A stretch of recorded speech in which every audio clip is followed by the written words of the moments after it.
Өлкөдөн жана облас аймагынан алган маалыматтар менен тааныштырып, студияда Жамалбек Темирбаев, саламатсыздарбы? Алгач бүгүнкү чыгарылыштан кыскача тааныш алыңыздар. Жалал Абад шаарынын номер 1 үй бүлөлүк дарыгерлер борборунда бир жумадан бери суу жок. Мантип баклажкаларды ар жерден сууап келип алып, колубузду жууп атабыз. Башкы прокуратура коррупция менен күрөштөн кайтарылган каражаттын бирдиктүү депозиттик эсебине 20 миллиондон ашуун акча каражатын которду. Дүйнөлүк 3-чү көчмөндөр оюнуна Жалал Абад облусу кызуу даярдыктарды көрүүдө. Тапшырма берген келин алуу. Бул боюнча биздин Барк театр менен Тыныбек атынан филармониясы менен даярдык көрүшүп атат.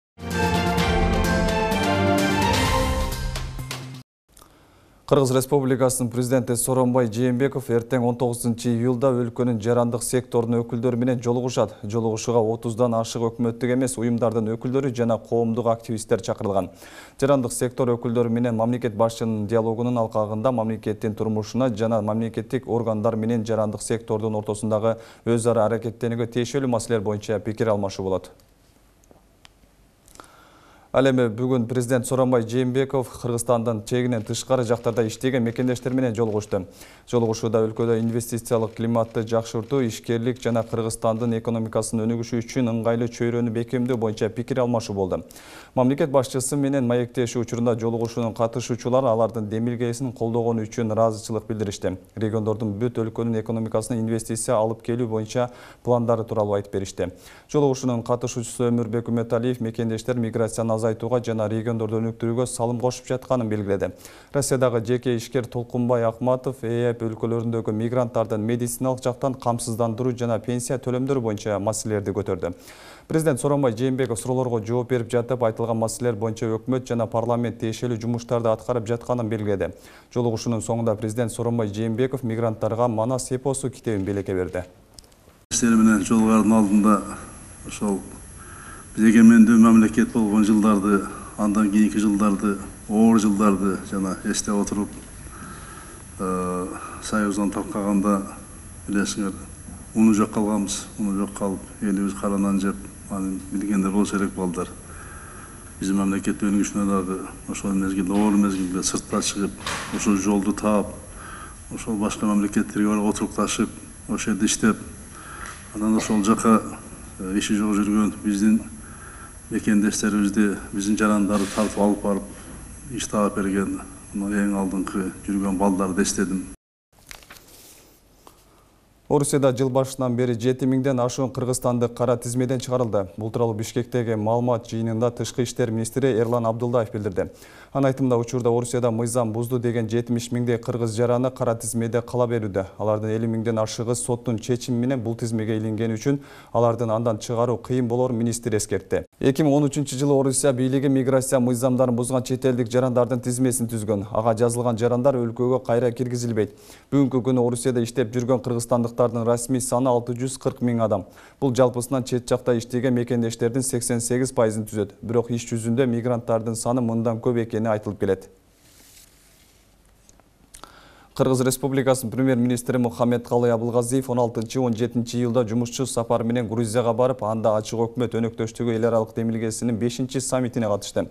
Мындан тышкары Кыргыз Республикасынын премьер-министри Мухаммедкалый Абылгазиев, Грузия Республикасынын президенти Георгий Марквелашвили жана Грузия Республикасынын премьер-министри Мамука Бахтадзе менен эки жактуу сүйлөшүүлөрдү жүргүздү. Ошондой эле өкмөт башчы Грузия Республикасынын экономика жана туруктуу өнүктүрүү министрлигинин туристтик тармакты жана пенсиялык тутумду реформалоо жаатындагы, Грузия Республикасынын финансы министрлигинин фискалдык саясат тармагындагы ишмердиги менен таанышты. Андан соң ал Грузия Республикасынын юстиция үйүнө жана Грузия Республикасынын Ички иштер министрлигинин биргелешкен операциялар борборуна жана бирдиктүү тейлөө борборуна барып, Грузия Республикасынын коопсуз шаар долбоорунда иштөө тажрыйбасы менен таанышып чыкты. Жумушчу сапардын алкагында Мухаммедкалый Абылгазиев ошондой эле ачык өкмөт өнөктөштүгү эл аралык демилгесинин башкы директору Санжай Пратха менен жолугушту. Жолугушуунун жүрүшүндө тараптар Кыргыз Республикасынын ачык өкмөт демилгесине катышуусун талкуулашты. Ага биздин өлкө 2017-жылдын ноябрында кошулган. Ош шаарынын мэрлигине Талайбек Сарыбашев шайланды. Ага шаардык кеңештин 45 депутатынын 44-ü колдоп добуш берди. Мэрди шайлоо үчүн чогулган шаардык кеңештин жыйынында Сарыбашев шаарды өнүктүрүү боюнча өз программасын депутаттарга сунуштап, 2 жыл аралыгында каланы иретке салып өнүктүрүүгө убада берди. Ошондой эле шаардык казынадагы көмүскө каражаттарды ачыкка чыгаруу, бала бакча, мектеп тартыштыгын чечүү менен билим берүү деңгээлин көтөрүүнүн башкы максаты катары белгиледи. Депутаттар мэрге талапкерге суроо беришкен жок. Шаардык кеңештеги фракция лидерлери гана сунуштарды берүү менен чектелишти.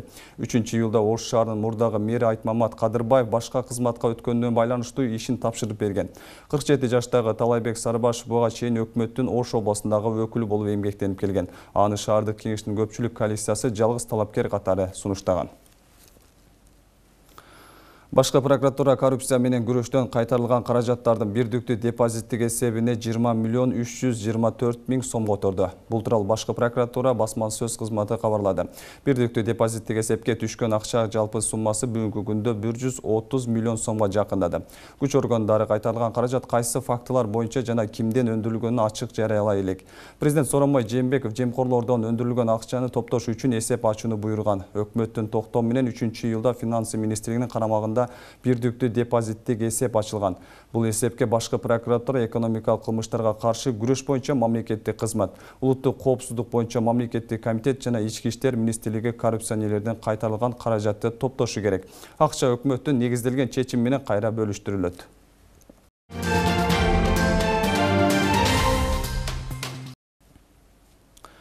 Жалал Абад шаарынын Борбордук Ленин көчөсүндөгү номер 43, номер 62 көп кабаттуу үйлөрдүн тургундары 2 жумадан бери суусуз жашап жатышат. Жергиликтүү жашоочулар биздин телеканалга кайрылышкан. Айтымдарында көп кабаттуу турак үйлөрдө суу чыкпай, айрыкча көп балаларды түйшөлтүп жатат. Чакалап суу ташып, окуу жайлардын имараттарынын алдынан таза сууну ташып келүүгө аргасыз болушууда. Суунун чыкпай жаткандыгын улам айрым тургундар айылдарга көчүп кетишкен. Тийиштүү адистерди оңдоо иштерин убагында аяктап, элди суу менен тез арада камсыз кылуусун өтүнүшөт. Мына көрүп атасыңар, суу жок. Бардык мен аштым. 4-этажда жашайбыз. Мына 3 балам бар. Кээде мына колледжден алып келет сууну, кечке барыпчы. Анан кийин кээде мынерге анча водовоз келет, кээде андан алабыз. Мына 4-этажга суу ташый берип, уже акыры жадап чарчап калганман, акыры неметип айтып жатабыз. Бир гана ушу сууну чыгарып берсин, нормальный кылып, ошо болду. Биз суу ташып 4-этажга, өздөрү да ташып көрсүн, 4кө бир челек алып чыгып, ошондо көрүшөт эле, келишет. Ана мына деп коюп кетишет, болду, башка эчтеке жок. 2 жумадан ашып калды, суу жок. Суу жок үчүн мен дагы Октябрьский алып кеттим балдарды. Суунун проблемасы жок. 3-этажда жашайбыз, суу чыкпай атат. Водовоз бир күн келет, бир күн келбей атат. Кыйналып кеттик. Же туалетке бара алабыз. Водовоздон суу алып калабыз келгенде. Оплатаны келип квитанция илип кетиптир. 77-78 сом болуп калыптыр. Кымбаттаптыр да, башта бир адамга 65 эле, биз 2 адамга төлөйбүз. 2 адамбыз, ошо лечкем төрөлдү. Кымбаттаптыр. Ал жерге айтсам, биздин проблемабыз эмес дейт ал. Сиз төлөйсүз. Суу жок дедим. Суу жок десем, төлөттү. Каразым баарын төлөдүм.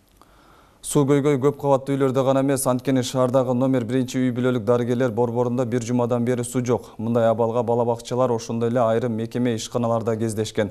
Мээ кайнаткан күндүн ысыгында суусуз атүгөл күнүнө ар кандай оорулар менен кайрылган жарандарды кабыл алуучу жайдагы абал менен биздин чыгармачыл топта таанышып айткан. Мына бизде 1 жумадан бери суу жок. Аябай кыйналып атабыз. Шаардагы номер 1 үй бүлөлүк дарыгерлер борборундагы абал ырасында эле дарыгер Белуска айымдын кейигенинче бар. Себеби мында 1 жумадан бери суу жок. Мындан улам атайын бүт өлкөлөргө сырттан суу ташып толтуруп пайдаланышууда. Күн минти бусуп турган чакта бул көрүнүш бизге ашыкча эле иш болуп жатат дейт ал. Мантип баклажкаларга ар жерден суу алып келип алып, колубузду жууп атабыз. Бул деген бизге коркунуч, бизге ар кандай больной келет, инфекционный больной келет, жугуштуу оорулар келет. Андан коркобуз, больнойлорду өзүндө эле неметиш керек, жууш керек. Бизге суу жок, суудан сал кыйналып атабыз. Мындагылар суунун берилбей жатканын 2 жумага улангандыгын айтышууда. Ал эми канча убакыттан соң кайрадан суунун келиши да туңуюк бойдон калууда. Анткени маселенин баары каржыга келип такалат. Бизге негизи могу жерде трубалар казылып, суу негизи келген. Бирок ушу поликлиниканын ичине суу алып кирүү кечеңдеп атат да. Себеп дегенде Бул сууну алып келген өзүнчө бир проект экен дагы, сууга кирчү уже организациялар ар ким өзү төлөп өзү алып кириш керек экен да. Биздин жетекчибиз директорубуз Мамаджан Орозмаз Шумяновго аны өзүбүздүн бир зампу частьтыга кайрылып кайра айттык. Мына бүгүн акыркы жаңылыктар боюнча ушулга суроого жооп мындай болуп атат. Водоканалда өзүнчө фирмалар бар экен. Ошол жерде тендер өткөрүлүп, биз ошо акчасын төлөгөндө ошол тендерди жеңген кишилер алып келип суу алып кирет экен да. Шаарда сууну ташып колдонгон абал көнүмүш адатка айланды. Себеби азыркы тапта көп кабаттуу үйлөрдүн жашоочулары, бала бакчалар, мекеме ишканалар 40 градус ысыкта суусуз калды. Ал эми Жалал Абад суу канал башкармалыгынын башчысы учурунда жүрүп жаткан иштер август айынын орто ченине чейин улантыларын билдирип, жумуш аяктаган соң шаарда суу берүү үзгүлтүккө учурабасын ырастады. Азыр эски линияларды токтотпосок, долбоор бүтпөйт. Жанагы биздин менталитет өзүңүздөр жакшы билесиздер да. Менталитет ушундай пока сууну токтотмоюнча аракет кылышпайт экен. Мына азыр биз долбоор мына жарым жыл аяктап, биз эски линияларды этап менен иштен чыгарып атабыз. Аягы августтун жарымына чейин биз ушул долбоорду окончательно аякташыбыз керек. Эл журттан кечирим сурайм. Шаардыктардан кечирим сураган кала башчы жашоочуларды учурдагы абалды сабырдуулук менен кабыл алуусун өтүнөт. Бул көрүнүшкө жол берген тийиштүү мекемелерге сөгүш берилген. Сөгүш жарыяладым. Аны ачыгы менен айтайын, кээ бир мекеменин жетекчилерине да сөгүш жарыялап бердим. Себеп дегенде мына кээ бириси аба ырайы дейт, кээ бир болсо баягы подрядчиктер тендерге катышкандагы ишти кеч баштаган. Анан аба ырайына төңкөп коет. Же болбосо суббота, воскресенье күндөрү карасаң, тийиштүү деңгээлде иш алып барбайт. Ошондуктан мен азыр жетекчилерге баарына сөгүш жарыяладым. Урматтуу шаардыктар, баягы мен сиздерден суранат элем, ошол түшүнүк менен кичине кабыл алып берип турсаңыздар. Кудай буйруса биз азыр суу жок болуп калып атат, кээ бир көчөлөрүбүз казылып калып атат. Ушунун баарынын аягына чыгып алсак, бизде Жалал Абад шаарында суу өчтү, же болбосо суу токтоп атат, бербей атат, труба атылып кетиптир, трубасы жарылып кетиптир деген маселеден биз биротоло Кудай буйруса бир 30-40-50 жылга биз Кудай кааласа кутулабыз. Сыртта катталган аба ырайы баарыбызга маалым. Мына ушундай абалда суусуз калган жашоочулар суу түтүктөрүн жаңы системага алмаштыруу иштерин тезирээк аякташын чыдамсыздык менен күтүшүүдө. Динара Амжанова, Уларбек Мырзабеков, Жалал Абад шаары. Алапка районундагы Балтагулов айыл аймагында 2442 гектар сууга таянты бар. Эл негизинен дыйканчылык менен тирилик өткөрүп келишет. Дыйкан фермерлер быйылкы жылда суугат системаларын оңдоону чечишти. Кененирээк аймакты кабарчыбыз баяндайт. Быйылкы жылда Балтагулов айыл аймагы боюнча 11853 метр канал оңдолуп, бетондолуп пайдаланууга берилмекчи. Учурда Келте айылына караштуу каналдарды оңдоо иши жүрүп жатат. Келте айылында 800 гектар суугат жер бар. Суугат иши күч алып турган мезгил. Учурда 2 чакырым жер бетондолууда. 700 метр бүтүп калды. Мурда бул семен арык жогунда биз бул жерден бөлүп 4-5 километр жерге алып барып суугарабыз сууду. Бул жолда анча суулар потеря болуп кыйналчу элек. Мына Кудай кааласа мына семен арыктар бүтүп калса элге анча жеңилдик болот да. Каналдарды оңдоп жаңылоо ишин Масы айыл курулуш ишканасынын куруучулары тендерден жеңип алган. Бул жерде 5 техника, 15тен ашык куруучулар иштеп жатышат. Курулуш материалдары жетиштүү, куруучуларга жергиликтүү эл да жардам беришүүдө. Бизге 11553 метр канал оңдойбуз бул жерде. Курулуш материалдарыбыз жакшы. Азыр учурда 2 километрде бүттүк. Болжолдо 1,5 жылда бүтүп калабыз. Тамак аш баары жакшы. Общий водитель, рабочий болуп 20 чакты адам иштеп атат. Май айында башталган курулуш иши келерки жылдын аягында аяктап дыйкандарга тапшырылмакчы. Жалпы курулуш 42 миллион 800 миң сомго бааланган. Суугат системаларын жакшыртууга каражатты Дүйнөлүк банк каржылаган. Учурда 2,5 километрге жакын канал даяр болуп калды. Иштин сапатына көңүл буруп жатабыз дейт мындагылар. 11 аймак участкада иштешип калат. Бул бирөө бул жерде 1,5 километр, 1500 метр ушул жер арык болот, семет арык. Себеби буга чейин бул жерде почти 4-5 километрге чейинки суу барып, ошо сууду биз жоготуу болчу эле. Эми Кудай кааласа күзгө суу элдер суу пайдаланганына байланыштуу, эми биз күзгө чейин ар бир участкалар кээ бир жер бөлүп аттык, ушул жер эми бүтүп калат. почти жарымдан көбі бүттү. Балтагулов айыл аймагында каналдар реабилитация болуп бүтсө, дыйкандар түшүмдүүлүктү 2 эсе жогорулатууну белгилеп жатышат. Дыйканга сууга суу анан сапаттуу жер болсо, экологиялык таза азык-туулукту арбын алышып, экспортко чыгарууга да негиз түзүлөт. Тагайбек Акматов, Абдумомун Калбаев, Топчубек Ашыралы уулу, Ала Бука району. Көчмөндөр оюндарын театралдашкан программасына 200дөн аршы каскадер, 500ге жакын бийчи жана артисттер даярданып жатат. Бул тууралуу көчмөндөрдүн дүйнөлүк 3-чү оюндардын катчылыгынан кабарлашты. Ал эми Жалал Абад областында дагы дүйнөлүк көчмөндөр оюнуна карата кызуу даярдыктар башталган. Ар бир район шаарларга керектүү тапшырмалар бөлүштүрүлгөн. Теманы Мунара Жапарова улантат. Сузак райондук маданият бөлүмүнүн башчысы Мухтар Кырбашев 2-чи дүйнөлүк көчмөндөр оюнуна катышып келген. Үрп-адат, каада салты даңазалаган иш-чаранын өткөрүлүүсүнө быйылда кызуу даярдык көрүп жаткан чагы. Сузак районуна кыргыздын улуттук кийимдеринин көргөзмөсүн алып баруу жүктөлгөн. Ал үчүн тийиштүү тараптар менен сүйлөшүүлөр жүрүп, камылгалар көрүлүп жатаарын айтат. Азыр биз бул боюнча ошол биринчи ошол боз үйдүн өлчөмүн издеп атабыз. 12 канат, канча канат ошол боз үйгө жараша ичин өзүбүзчө бир дизайн кылып, жанагы боз үйдүн ичинин саймаларында тосуп калбаш керек улуттук кийимдерди илип коюп, анан эми биз аны кандай нерсеге илебиз улуттук кийимдерди. Илгери 5 жылга болгон эмес. Биз ошолорду дагы азыр караштырып, ойлонуштуруп атабыз. Анан кичинекей бир 1-2 класстагы бала кыздан 70-80 жашка чейинки кемпир чалдын кийген кийимдерин көрсөтөлү деп турабыз. Ал эми жалпы облустан болсо 19 боз үй алынып барылат. Анын ичинен Жалал Абад ордосуна 3-өө тигилет. Учурда ар бир район шаарларга аткаруучу жумуштары бөлүнүп берилген. Улуттук тамак аштарды Тогуз-Тороо району жасап барып сынакка катышат. Улуттук салттарлар жана улуттук бийлер боюнча биз токтогул ойраны билебиз. Токтогул ойраны ошол күндөрдө анан эми улуттук кийим кечелери боюнча бул боюнча Сузак районуна тапшырма берилген. Анан жанагы театрлаштырган улуттук каада салт болуп ошол жерде бизге атайын тапшырма берилген экен келин алуу. Бул боюнча биздин Барп театр менен Тыныбек атынан филармониясы бүгүнкү даярдык көрүшүп атат. Боз үйдү ылдамдыкка тигүү боюнча мына Майлысай шаары былтыр да катышкан, мына быйыл да ошого биз бөлүп бердик, ошол метод. Мисалы Конолчук боюнча негизинен ошо Ташкөмүр шаары. Бар бир районго тапшырма жеткизилген. Даярдыкты күчтөнтүп берилген тапшырмаларды аткаруу боюнча биринчи жыйын өткөрүлдү. Шарттарга ылайык уюштуруу комитети да түзүлгөн. Быйыл көчмөндөр оюндарына өткөрүүдө өзгөчөлүктөр да киргизилди. Бүгүнкү күндө тизмесин тактап атабыз. Ар бир ошондон канча адам катышат, булардын коопсуздугу боюнча, ден соолугу боюнча биз район шаарга тапшырма берип, ошо списогун азыр бизге тактап берет.